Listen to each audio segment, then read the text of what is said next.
Umbango walesi sikhundla uphakathi komholi we-DA wesikhashana uJohn Steenhuisen kanye noyilungu lesishayamthetho KwaZulu-Natal uMbalintuli.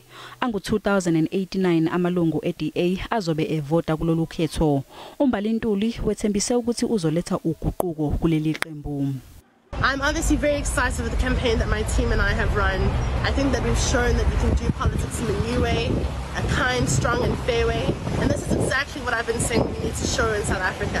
Imbangi kaNtuli kulesi sikhundla uSteenhuisen usebe yilungu laleli qembu iminyaka engama-22 kanti ke yena wethembise ukuthi uzokwakha ubumbano kuleli qembu alwisane nalabo abangosikhwili phambana nobhoko. I think we've got to deal with the toxic culture that has crept into the DA, where you've got the politics of personal destruction and the politics of briefing and leaking from meetings, as well as the DA having infighting. Abahlaziyi bezombusazwe bathi izindala zombili. I think whether it goes to Mbali or to John, what I am comfortable with as far as this federal Congress is concerned, that we have two leaders that actually know and understand the party.